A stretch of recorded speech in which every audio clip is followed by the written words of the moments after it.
د ورو سوال کړی دی چې یو سړی ښځې له طلاق ورکړي او بیا هغه عدت تېروي 3 حیضه عدت دی او چې حیض یې نه راځي نو بیا څومره عدت دی 3 میاشتې د دې عدت په دې دوران کې دا سړی د دې ښځې سره کوروالی کولی شي او که نه الجواب چې یو سړی خپلې ښځې له اولنۍ طلاق ورکړي او یا دویم ورکړي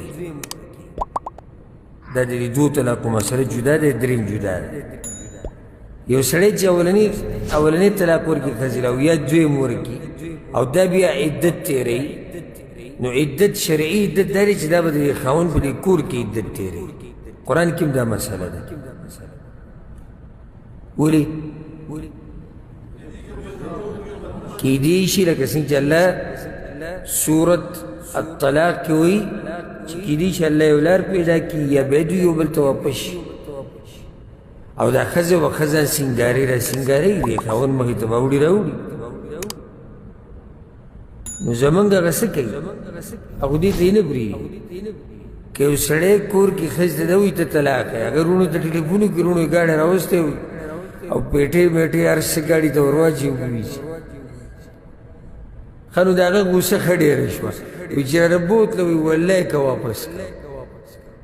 پرېږده دا دلته دا به د خاوند په دې کور کې او د دې په دې خاوند حق دی په دې ورځو کې خرچه به هم هغه کوي هر څه به هغه کوي او دا دې اوړي راوړي د خاوند مخې ته دا ګورې د هغه د نکاح نه لاوتې نه ده ګورې په مجرد د طلاق ورکولو سره قصه نه ختمېږي عدت به تېروي د دې په دې دوران کې اوس دا ښځه په دې کور کې دې سړي سره ده دا سړی وي زه ورسره کوروالی کولی شم او که نه بعض علما دا وایي که کوروالی ورسره وکړو نو دا داسې شوه لکه دی چې واپس کړه او عدت یې ختم شو او بعض محققین علما وایي او همدا خبره ډېره قوي ده چې نه که دا سړی د دې ښځې سره کوروالی کول غواړي نو د دې کوروالي نه مخکې به یې راواپس کوي څنګه به یې راواپس کوي دی به تلفظ کوي دا ټکي به وایي چې ما دا خپله ښځه راواپس کړه او په هغې باندې به 2 ګواهان هم جوړوي د هغې نه باید ورسره کوروالی کوي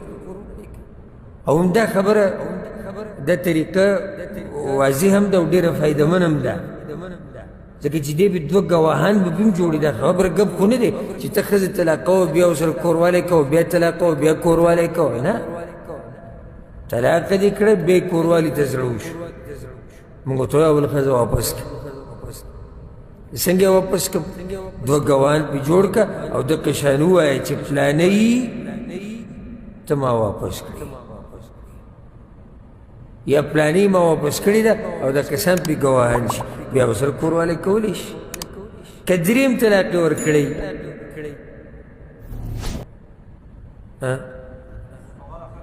بیا ختمه شو بیا به ورسره دې کور کې هم نه اوسېږي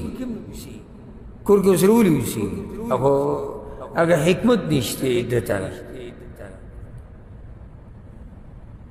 او واپس کولی هم نشي تر دې چې دې په خپله مرضۍ بل خاوند نه یې کړی او هغه بیا په خپله مرضۍ نه یې پرېښودي طلاقه کړي نه هغه وخته پورې دی نکاح د دې سره نشي کولی والله اعلم